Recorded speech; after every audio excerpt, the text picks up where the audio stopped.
Alright, so this is going to be a quick video showing how to replace the battery on this Dell Alienware M15 R3. We're going to be using a PH1 or JS1 screwdriver, and we're going to be undoing all the screws from the bottom. Alright, so just undo them like this. Okay, and the screws actually stay in place. Okay, so they don't actually come out, as you can see. Alright. If this video helps you out, please make sure to like, comment, subscribe, share my channel with others so that they can learn how to upgrade and repair their devices as well. And if it helps you save a bunch of money, please consider contributing a little to the channel. Every little bit helps and allows me to continue making these videos for a living. If I remember correctly, these corner screws actually come out. Yep. So I didn't unscrew this one all the way, but there we go. Alright.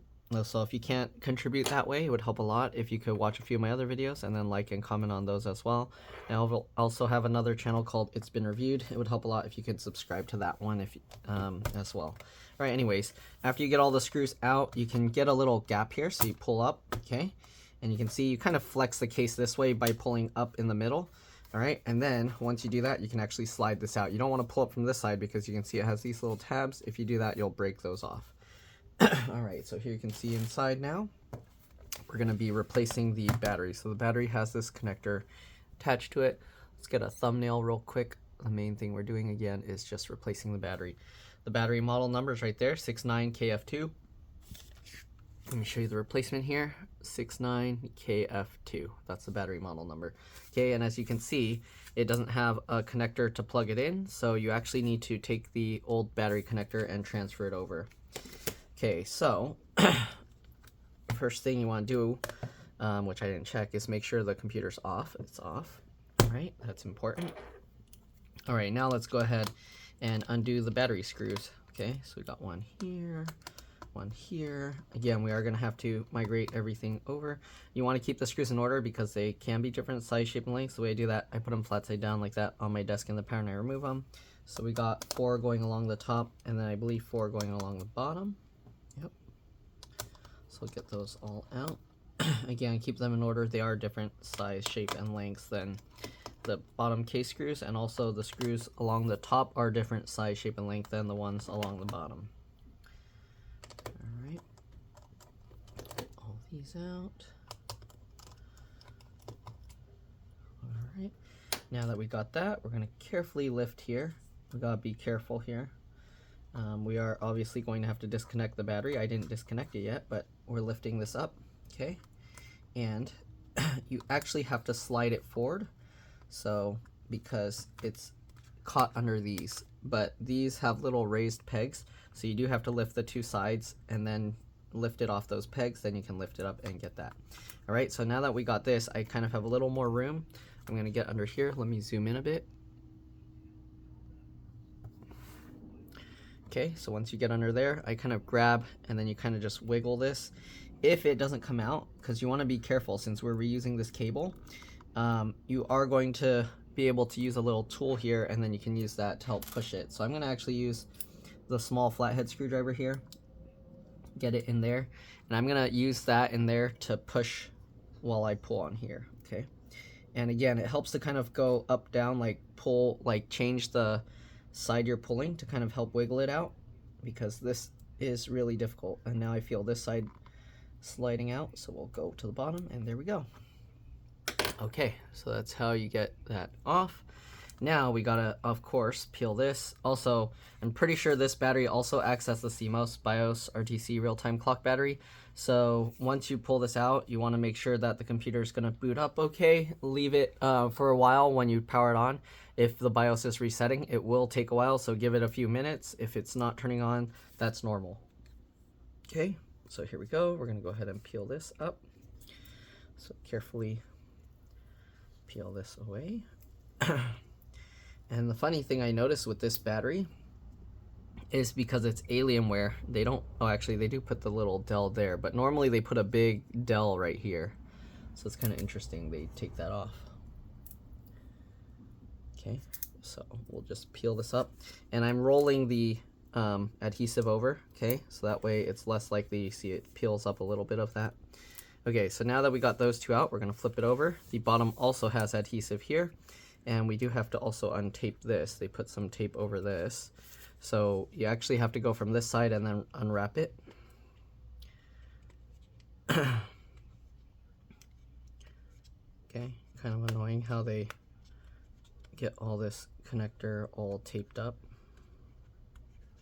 And I'm just using my fingernail and scraping it downwards, okay? And then once you unroll it, you can go over this way.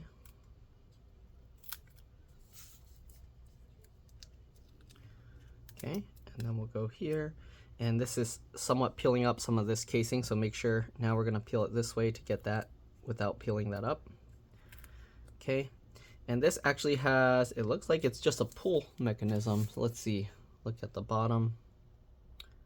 Okay, so I think we can just pull it up. We're gonna try and peel this connector off because it's held in with adhesive, and you want to be careful. Don't just pull straight out.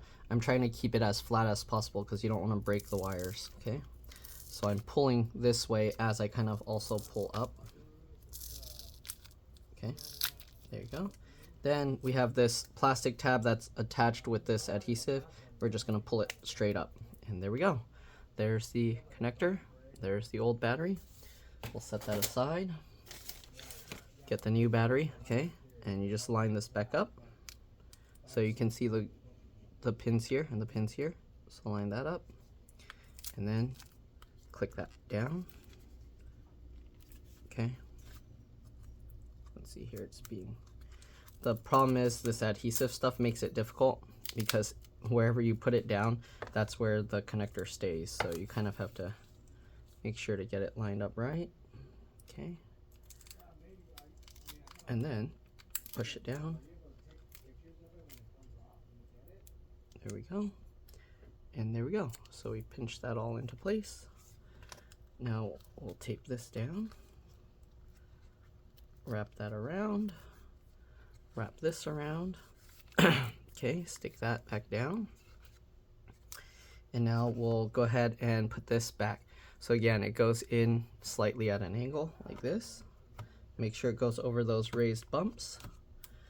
Then swing it back over. Okay, we have these tape pieces. We're gonna line this up. Okay, line that up. Slide that in. Make sure that everything is lined up before you push it back. Okay, and then I like to use my fingernails and go right at the edge where the plastic connector is and pull. And it helps to kind of pinch the whole thing together like that. So that way all the force isn't on the connector. You're kind of sandwiching it together. Okay, so just like that. Stick that down. Okay, then we can go ahead, try and push that in there and then tape that back down. And then this one as well. Make sure it's not over the screw mounts and then tape that down. All right. It looks like this is actually a slot for an M.2 PCIe NVMe. Yeah, there's another slot here. Make sure that you don't have dust in there if you use it. There's some dust in there, and it did come with a screw, so it's nice, easy to upgrade or replace. Sorry, I didn't really go over what was underneath the battery. Actually, I can lift it up again and then kind of take a look here.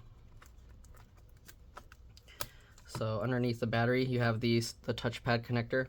You have the keyboard plugging into this board, and then you have this other cable going into the motherboard up here.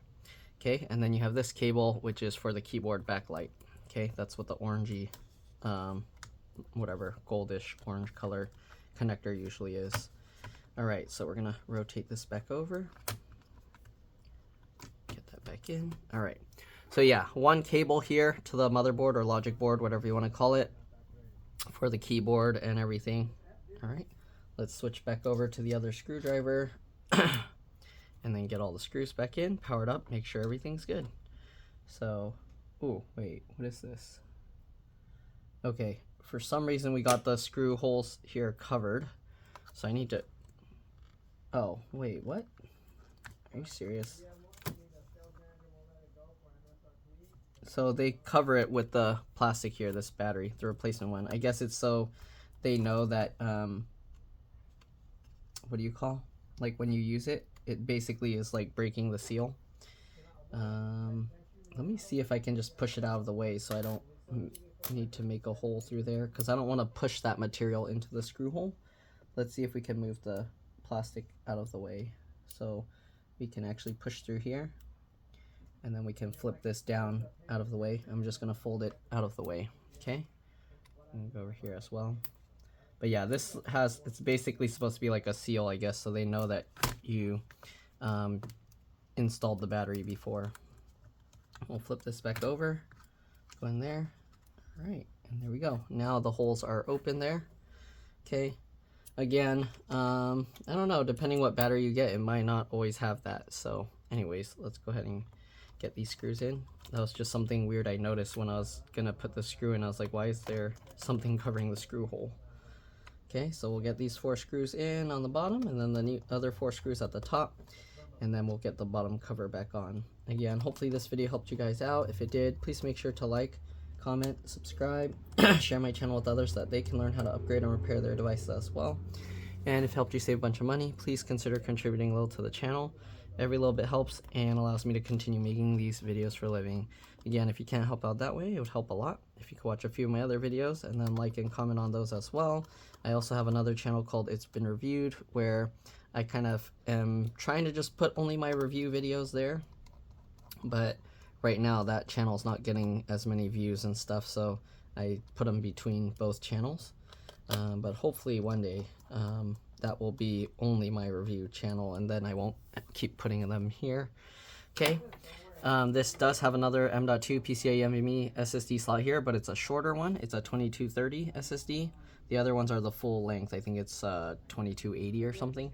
All right, you got another SSD slot, the original one here with a heatsink, wireless card soldered to this board here, and then you got the connector here for, I don't know what that is. There's a P something, right? They label it. I'm not going to pull the stuff out because the customer just needed the battery. There's the speaker here, connects there. There's a wire that goes along and then connects to the other speaker there.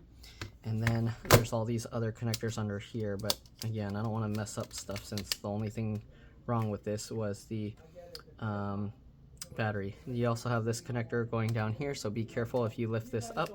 Fan connectors here. Over here you got another bunch of other connectors. I believe this is the DC jack charge port connector. Okay, you can see, what's this, JPtron. So this is what do you call, touchpad. It says JTP is here, so that's probably touchpad. And then this is for the lights. You got this little connector that connects the other LAN Ethernet port and USB board and the headphone jacks here to the main board, and then obviously the other fan connector. And yeah, if you want to take the other stuff out, there are 2 screws, one here, and then another 2 screws on the back here. But to take that out, you do have to disconnect this cable and then pull all of that up. All right, anyways, let's get the bottom cover back on, and then we should be good to go. The customer's waiting outside, so I can't take much more time really opening up and looking at stuff. All right, so this, again, you got to slide this part into place. Okay, so slide that in. Come on, get in there. There we go. Slide that in, and then you can go ahead and work your way down. Let's go ahead and start getting all these screws back in. And again, that's pretty much it. So again, hopefully it helped.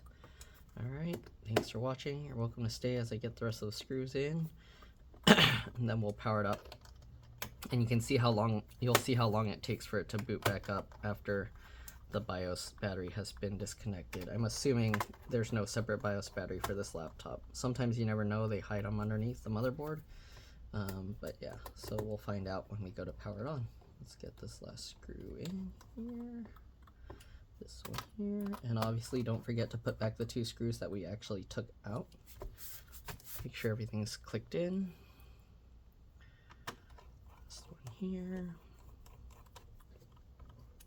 this one here. Alright, and that's pretty much it. Let's flip this back over, power it on, and see what we got. Hopefully the battery came with some charge. Okay, this is lighting up. I don't know if his Alienware head thing is disabled. So the keyboard lit up, it shut off. Oh, there you go. Hopefully you can see it turned off again. Okay, it's lighting up again. So again, usually there you go. That's the BIOS resetting, and now it's finally turning on, and here you go. Real-time clock error blah blah blah. So you can go back to the BIOS setup, set up all the clock, or you can just go into Windows and set up the clock how you normally do. Or usually you go to the BIOS setup and then you would change it there. Let me see, what's today's date and time? 1:54, November 14th. So we'll change it to what did I say? 1:54. Okay. So 1:54 and a bunch of seconds. All right. And then November 15th, right? Oh no, November 14th. All right. So there we go. And then we'll just save changes and reset. And we're good. Oh, sorry, I didn't even show what was on the screen. But anyways, we were changing the date and time there. But yeah, that's pretty much it. Again, thanks for watching, and I'll see you all in the next one. You can see it's actually booting now. Yep. And it should be good to go. All right, let's drop this. Bye.